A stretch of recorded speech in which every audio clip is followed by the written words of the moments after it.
Hi, Ghosties. I'm Macy. And I'm Natalie. And welcome back to part 2 of our patron stories. Whoop, whoop, whoop, whoop. Yesterday was a good one, and It was. I'm really excited about this one because Adelaide's story, we mentioned in the last episode, it just got me. It got me really, really bad. It's a good one. I'm excited, but it did have a palate cleanser at the end, yes? There were a couple. Okay. Yeah, and then we are ending. We have 3 stories total. Well, 3 people total. Several stories. Several stories. But we will end on a good note. I'm excited. After this first one that's just pure horror. It's disgusting. Yep, I'm ready for it though. All right, my tea today, since this was unplanned, we just kind of grabbed what we wanted. I have Bigelow vanilla chai. I have water with a side of pre-workout because I will be up all night to get this to you Tuesday. Yay! Woo woo woo! All right, so let's go.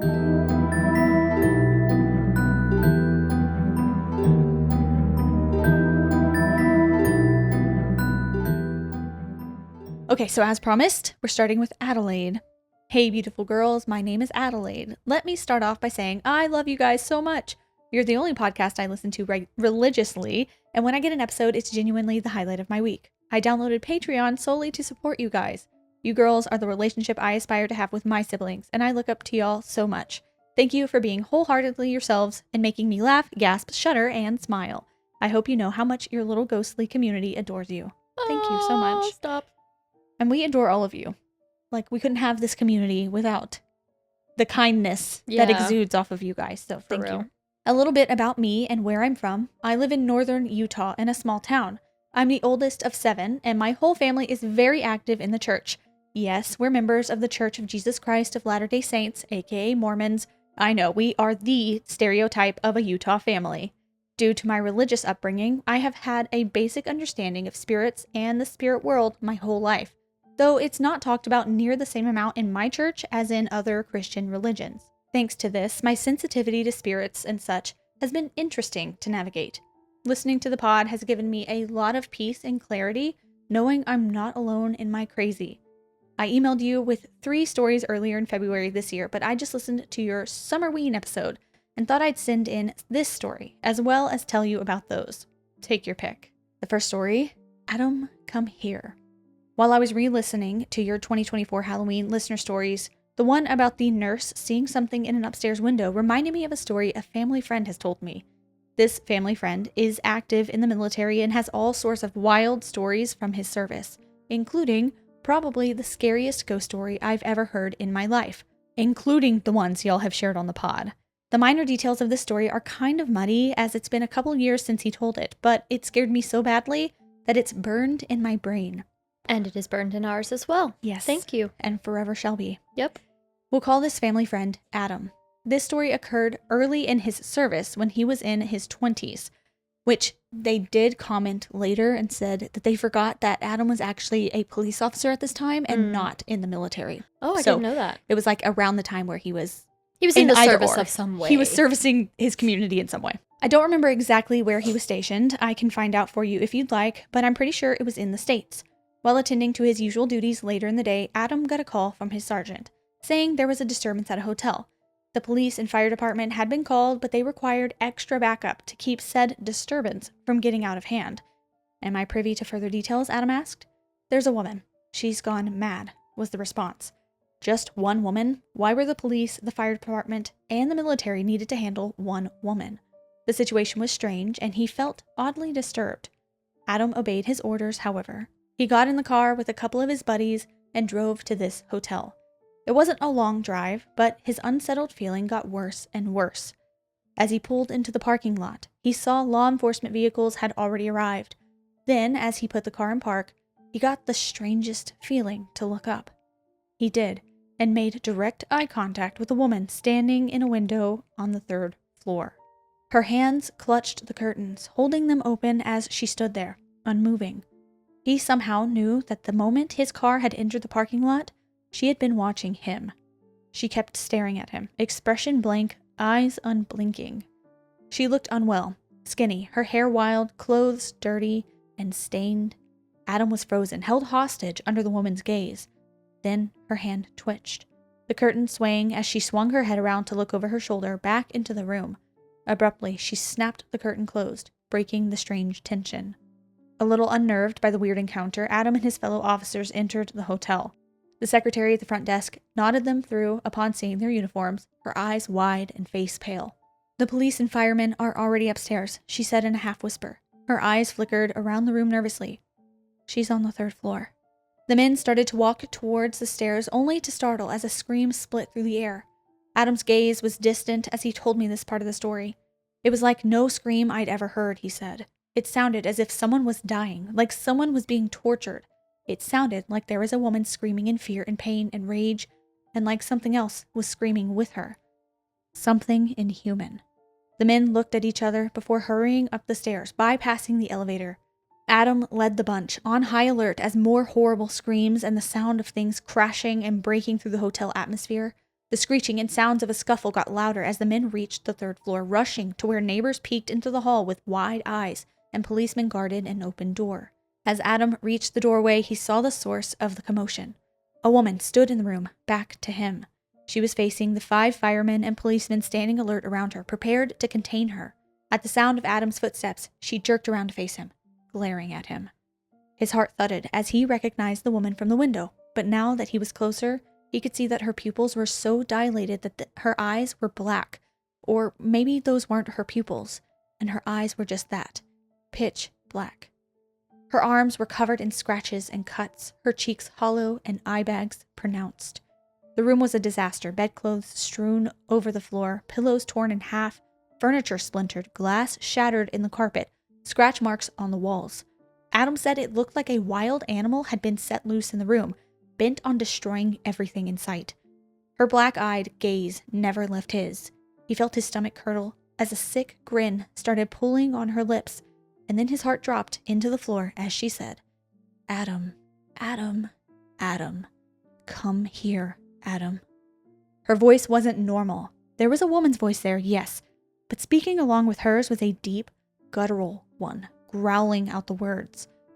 She took a step towards him, and the men surrounding her started forward, a policeman barking a command for her to stop. She became angry, yelling the words, "Adam, come here! Come here, Adam!" She suddenly rushed forward, barreling toward him, mouth open wider than a human mouth should be able to open, and another guttural scream. The officers intercepted her, multiple men catching her arms and legs. Adam watched in shock as 5 strong men grunted, muscles straining to hold down the emaciated 5'4" woman. Her head jerked, black eyes rolling back in her head before fastening on Adam again, this time looking scared. Her voice came out raw and hoarse, sounding just like a woman's. "Don't listen to him. Don't listen. Don't listen to..." Then she started screaming again, the other voice beneath hers roaring, "Come here, Adam. Come here. Come here." She was thrashing in the men's hold, and it was all they could do to keep her contained. Adam didn't know what to do. There were tears streaming down the woman's face, but she didn't seem to notice them. Her screaming paused, her voice coming out natural again, her body going limp in the men's hold as she stared earnestly at Adam and pleaded, "Don't let him touch you. Whatever you do, don't let him touch you. Please, don't let him touch you." She started shaking and screaming again, that other demonic voice screaming along with hers, demanding that Adam come here. Adam knew that he needed to leave. Something was in control of that woman, and for some reason, it wanted Adam too. He told me that he has never felt more strongly about anything in his life than the feeling that he needed to leave that room as soon as possible. Like the woman said, he knew that whoever him was, Adam could not let this him touch him. Adam told me I requested permission to leave immediately. Those at the scene agreed that it was for the best, and I left that hotel like it was on fire. I think it was, just not the kind of fire we can see. The hotel was alight with hellfire. I realized that I should probably leave y'all with a palate cleanser after that, so here's 2 shorter, sweet stories for you. The palate cleanser is absolutely necessary. Yes, it's not like it got less scary the second time. No, I was even getting choked up reading this. Like, I'm trying to be in the mood and I'm like getting scared. I have chills. I think we talked about it in the thing. What is like Adam's connection? What does he know? What does this thing know about him? Why him? Of all the men in there. I don't know. Maybe it's something about who he is.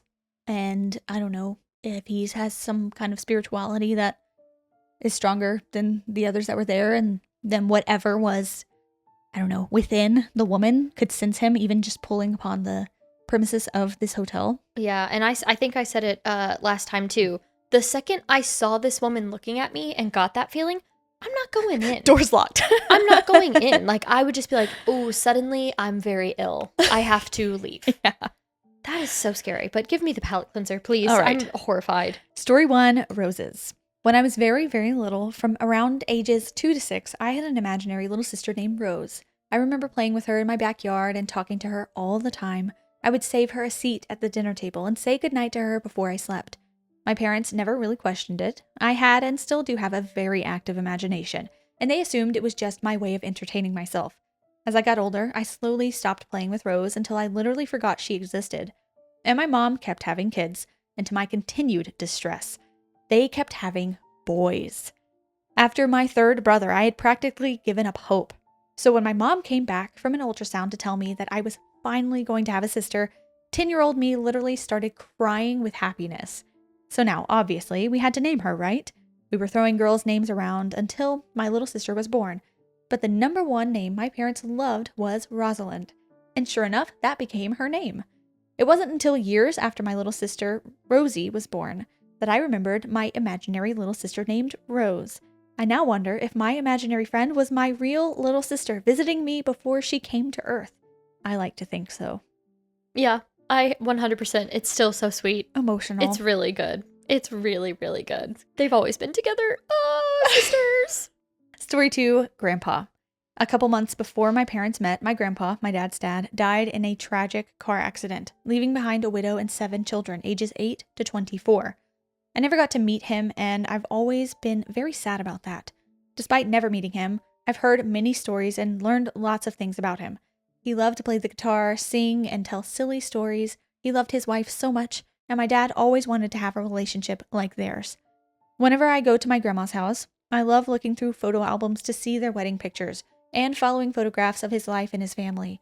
It's kind of crazy how much my dad looks like him, and my brother does too. So, even though I've never seen him face to face, I still see him in the faces of my family and in the way he changed the lives of every single person in my family.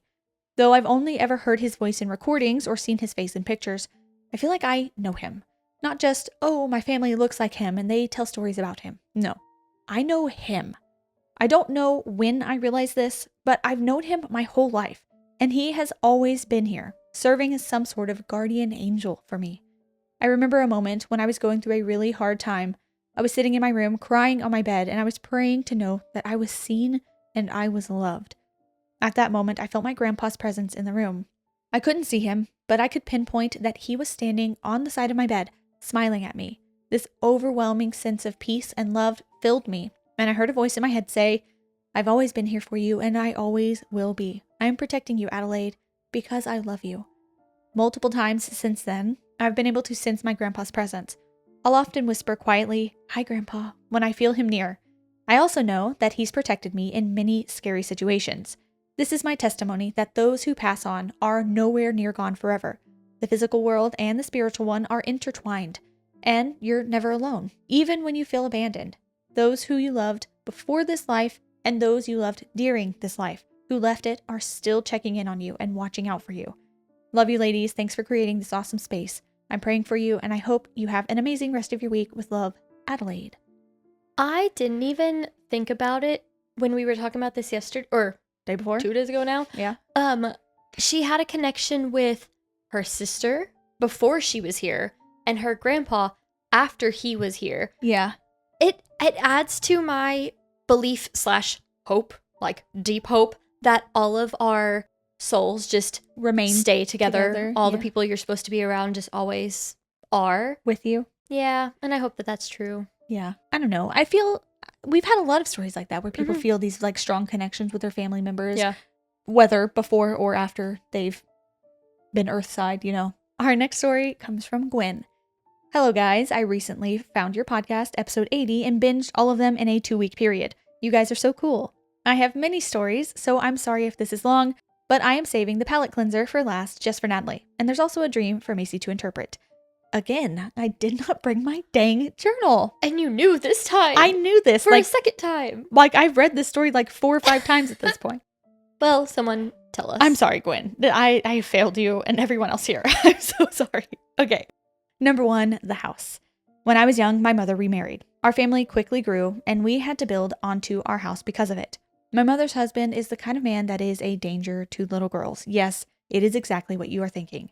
I bring this up because I am a firm believer that the darkness in our home led to an unworldly darkness being attracted to our house. I am not certain if there was one entity or more, but I am sure there was something because multiple things happened in this home. It's important to note this house was the first house on this property and freshly built when they got married. Also, it was off of some back road of a side road. Our house was surrounded by woods on all 4 sides. Unfortunately for me, my only bedroom window overlooked the front woods. I never wanted to look out at those front woods from any windows, especially at night. Anytime I did look out, I was filled with an overwhelming feeling of fear. I never saw anything, but they were terrifying. Mind you, I was a child who regularly played in the woods until this house. The times that I was brave enough to go into the woods was on the back side of my house, and it was never very far. I stayed well within view of my house, and my heart was racing the whole time. But that's where I found some bouncy balls. They were clear with writing from some business I'd never heard of before, and about the size of a fist. I found so many of them, I began collecting them. In the small patch of woods I was brave enough to go into, they would appear. It wasn't every time, only sometimes. Every time I thought I had collected them all, there would be another. Eventually, I had 2 gallon-sized Ziploc bags full of these bouncy balls that came from seemingly nowhere, and I was still finding more. You know what? I didn't think about this when we first read this story. This is some, glitch, some kind of weird bouncy ball portal. Dude, I don't know. That's weird. Because I wasn't really thinking too much into it either last time, but what's going on with that? To, go into the woods, and every time you go back in, there's, more. Another one. That's very strange. It's just weird. That's just a weird thing to happen in your life. I like the amount. Yeah, that many. I'd like to imagine this strange portal that opens up every once in a while. Every time you lose a bouncy ball, it bounces into the ether. It ends up there. Anyway, sorry. We had a second level in our house that held most of the bedrooms, another living room, and a bathroom. I used to wake up at 3 a.m. every single night after moving into that upstairs bedroom. It started in the room, and it still happens 15 years later. Although not very often, and I can fall back asleep now. But back then, falling back asleep was almost impossible. By 3:30 a.m., I would get out of bed and hide in a spot outside of my room where not a single window in the house could see me. I also turned all the lights on, and that's where I would stay until someone else woke up. During those 30 minutes where I tried to fall back asleep, footsteps on the stairs could be heard. My mom blamed the dogs, but our dogs refused to ever go upstairs. The upstairs bathroom was shaped like a Jack and Jill bathroom, but instead of a door at the other end, it was a wall. This wall had my bedroom on the other side of it. That second door, typically used in Jack and Jill bathrooms, was placed in the center of the bathroom, splitting the toilet and shower off from the 2 bathroom sinks. There were lights on both sides, but one switch. In a house with 5 women, this was going to be essential. However, the light on the side with the toilet and shower never worked properly. It either blinked with an audible static sound or just didn't work at all. Just a reminder, we built this part of the house. There's no reason why it shouldn't work. One cold winter night, as things were settling down for the night, my mother let our dogs out. We had a big dog and a medium to small dog. They started going crazy, barking and growling. They wouldn't stop. She flicked the patio light on towards the backyard/backwoods and started screaming. I was the first downstairs to inspect as my room was next to the stairs. It was only a matter of 30 to 60 seconds, but whatever creature was there had vanished. She swore it was some sort of possum-type creature, but we live in the far north where it was too cold for those animals, especially in the winter where temperatures easily hit 25 below zero. We let the dogs out to inspect and defend our property, but at this point, their barking and growling had stopped. The creature was completely gone. It never happened again. He's just looking for the bouncy balls. Maybe. Those are his. Our small dog was a true warrior of the house. This dog had lived through it all. Near miss with a semi, picked up by large birds and dropped, pushed by a snowplow down our road, a BB pellet lodged inside him from a crazy neighbor. Basically, you name it, it probably happened to him. Shortly after the creature incident, this dog would growl while he was eating for seemingly no reason. No visitors would be over, no animals in the yard, no one near his food bowl, again, seemingly no reason. His food bowl was at the entry faced those woods. A few months later, a lump on his jaw formed almost overnight. The doctors called it cancer, and my mother put the dog down. If you still don't believe that there was something in that house, here is where it gets really spooky. We had 2 sets of kitchen cabinets in that house, like most houses do. One set held the counter, and one set that was above the counters, about eye level and higher. The set above the counters had a little shelf on top. This shelf had a little lip on it to keep things from falling off. Our crock pot sat up there. If you have ever held a crock pot before, you know they are heavy and almost indestructible. My brother was cleaning the kitchen counter one night when the crock pot fell and shattered around him. He's okay, don't worry, not a single mark on him. Remember the lip I mentioned? This crock pot didn't just fall, it was pushed hard. It completely shattered around him. Imagine throwing a plate at the wall as hard as you can. That level of shatter. Something pushed it onto him. One night, late into the night, I felt my sister climb into my bed. The room got very cold all of a sudden. Our upstairs never had heat. It was always cold, which is interesting because heat is supposed to rise. But this night, there was a distinct drop in temperature. And then as quickly as she snuck into my room, she snuck back out and the room got warmer. I woke up the next morning to hear why. It was midnight and she was struggling to fall asleep. She rolled over in bed to see a full body, black shadow figure hovering in her room at the foot of her bed. She ran out and crawled into our other sister's room, but it followed her. She ran out and came into my room, but once again, it followed her. She sprinted out of my room, down the stairs, and into my parents' room before it stopped following her, and she was able to fall asleep.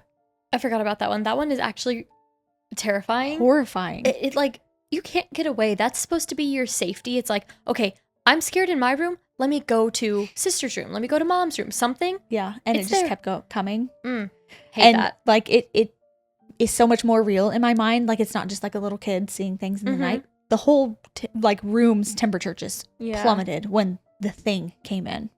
Ugh. I hate it. Number 2, school theater. I graduated high school in a different state than where we lived with that haunted house. I was in the high school theater. I was not allowed to go home and eat dinner before rehearsal because my mom would not drive me back. So I stayed after school for 4 hours and was most often the only one in the entire school building until rehearsals.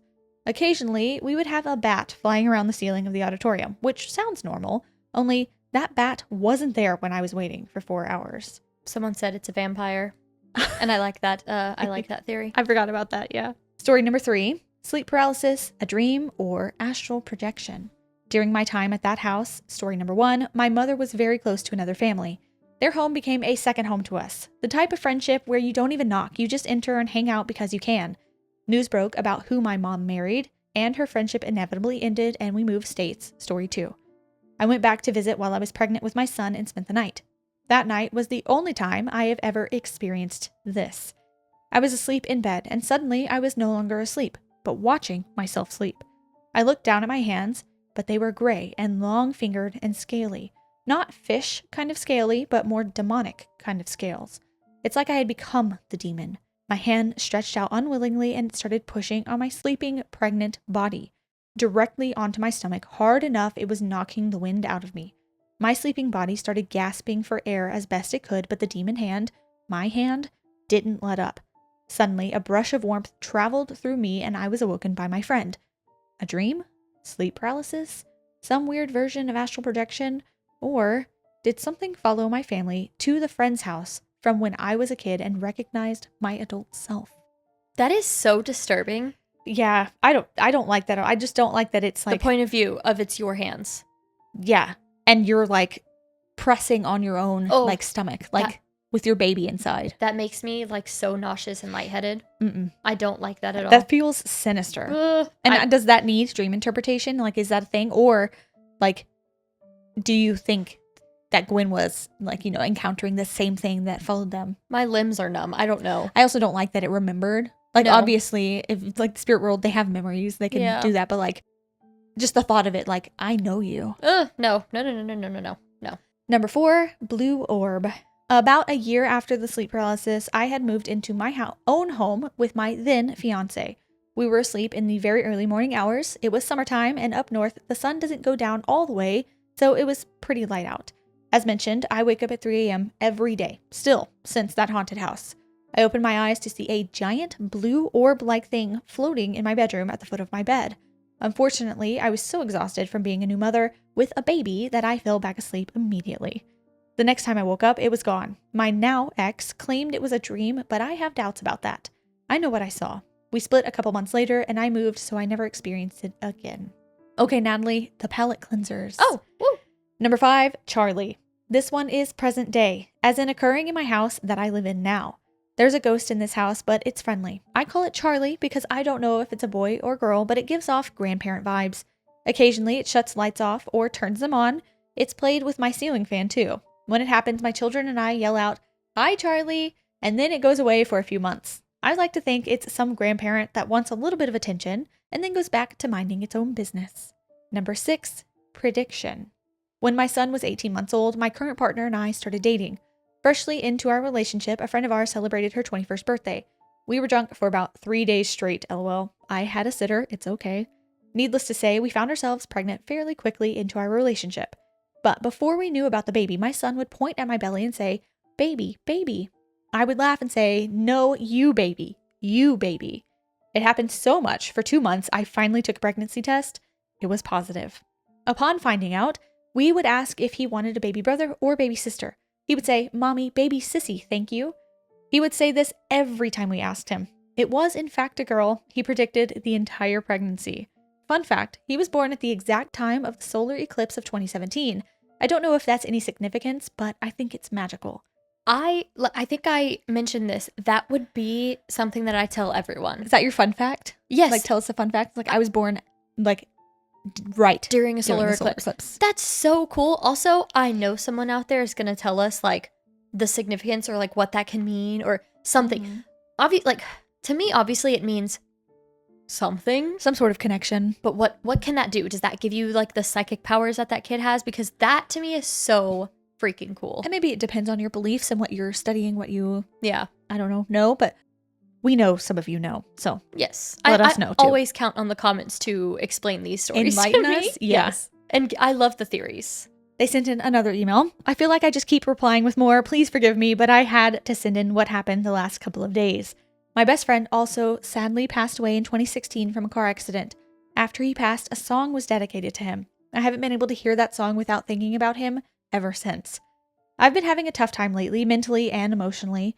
I walked into the front office 2 days ago and that song started playing. That night, as I slept, I woke up in a start and checked my phone. 2:30 a.m. I went back to sleep. This occurred another 2 times, and each time I checked my phone, it said 2:30 a.m. If I wasn't exhausted from my daily 5 a.m. wake-ups, I probably could have investigated. Unfortunately, I fell back asleep and stayed asleep until my alarm went off at 5. Later that next day, I was driving down the road and I see a billboard for a doctor's office that said, "Everything is going to be okay." And I kid you not, in the same moment I saw the billboard, my son brings up my friend. My son is named after him, but they never got the chance to meet, so my son bringing him up is extremely rare. I've waited 9 years for a visit from him. It makes me tear up to see the signs he threw my way. He's still looking out for me from the other side. Anyways, I hope you had an awesome possum day. Love the podcast. Keep up the good work. Love it. The boy is connected. The boy's connected. I love it. That one made me a little emotional. Like I said, I've read the story like 5 times. I know, but it's still so sweet. I do love that. Okay, here is our last story for our day today, part 2. It's from Marti. Hi, Macy, Natalie, and any ghosties that might be listening. I've been tuning into your podcast since the very beginning, but I've never written in, mostly because I don't have many ghost stories of my own. As someone who loves all things paranormal, that's both a little disappointing and honestly kind of a relief. But I do have one story I'd like to share. The time I believe I saw a guardian angel. For some background, for as long as I can remember, my maternal grandfather struggled with a variety of health issues. I was young when his health began to decline, so I don't know exactly what triggered it, but he was an old, hard-working man, so let's just call it general wear and tear. Despite surviving several heart attacks and strokes, he never stopped smiling or cracking jokes. He was, without a doubt, the strongest and most stubborn man I've ever known. One night, when my mom and I were visiting from out of state, he started running a fever. Wanting him to rest, my mom and my uncle, who lived with him, helped him up from his favorite chair in the living room and tucked him into bed. Afterward, I went in to say goodnight. My mom told me she'd sit with him for a little while, but that I should head to bed because it was late. His bedroom was across a wide hallway from the room I was staying in. I left my door open so I could see out into the hallway, which also led to the front door. but sleep wasn't happening. I was too worried about my grandpa, so like any kid in the early 2010s, I grabbed my iPad and started watching YouTube. At least an hour or two passed when suddenly I heard what sounded like an adult running on my grandparents' very noisy marble floors. Startled, I looked towards the hallway and saw a white blur rush past my doorway and towards the front door. A moment later, I heard the metal security door slam shut. My first thought was that it had to be my uncle. He'd been wearing a white t-shirt and jeans earlier that day, and I assumed they were rushing my grandpa to the hospital or meeting paramedics outside. Heart racing, I jumped out of bed and ran to my grandpa's room. But there he was, sound asleep with my mom still sitting at his side. "What's wrong? Did his fever get worse?" I blurted out. My mom looked at me confused. "No," she said. "It's actually gotten better." "Oh, well, is Uncle Jay okay then? I saw and heard him run out of the front door." She looked even more confused. "I didn't hear anything. Let me text him." She pulled out her phone and sent him a quick message. A minute later, she confirmed he was still upstairs in his room. His truck hadn't moved. I explained exactly what I saw and heard, but my mom just gave me that, "Are you serious?" look. If someone had really run out of the house, she definitely would have heard it too. To this day, I've never found a logical explanation for what I experienced that night. But in my heart, I'd like to think it was my grandpa's guardian angel. The skeptic in me says the running doesn't make much sense in that context, but considering everything my grandpa went through, maybe his angel was just working overtime. And really, who am I to judge a freaking angel if they want to run through the house? Thank you for reading my story, putting out such awesome content, and creating a beautiful community on both YouTube and Patreon. Keep doing what you're doing. I know even more success is headed your way. Best wishes, Marti. I love ending on a sweet one. I know, me too. I always love it. It always fills me with so much hope. But yeah, I like that they were like, maybe the angel's working overtime. I don't know, because I love that thought. Like, what else? Like her grandpa is just such a like stubborn, like crazy dude that the angel's like, oh, back again. Gotta come back. Yeah. Yeah. I don't know. I think it was a sweet one. That is sweet. So thank you to everyone who shared their stories. And thank you to everyone who is still sharing their stories with us. If you'd like to, you can email us ghostiespod@gmail.com. It's also written down in the description. If you need to see it, you can copy and paste it. But we'd love to hear it. And like I said, we're doing themed episodes next month and probably all throughout next year too. So even if you send it now, I know we are like more than a year out on stories. We're still like mid-October. Insane. But your story may be a part of a theme that we are looking for. So just send it in, please. We will get to you eventually, I promise. Yes. We fully intend to do all of them forever. One day. Yes. So like this video if you liked it, share it with your friends if you feel compelled to do so, and please subscribe for more. We've got another episode coming on Thursday. Also, if you're listening on audio, please leave us 5 stars. That would be greatly appreciated. You can also follow us on Instagram. It's @GhostiesPod. We're also on TikTok, I think, sometimes. And you can follow our Patreon too. It's patreon.com/ghosties if you'd like to be in on our lives. Like I said, I think we're going to be doing a free live on Patreon this Saturday, so you can join for free, even if you don't want to spend the money on it. You can join for free and still be with us on the live on Saturday. It'll be a good time. I'm excited. You know what? Let's leave an emoji today. Ooh, what do you want to leave? What are we feeling? A snowflake. Because it's almost December. I'm feeling festive. Yeah. Okay. A snowflake. If there is one. I'm sure there is. And if not, just comment snowflake. Yes, that'll work too. Well, other than that, we will see you on Thursday. Goodbye.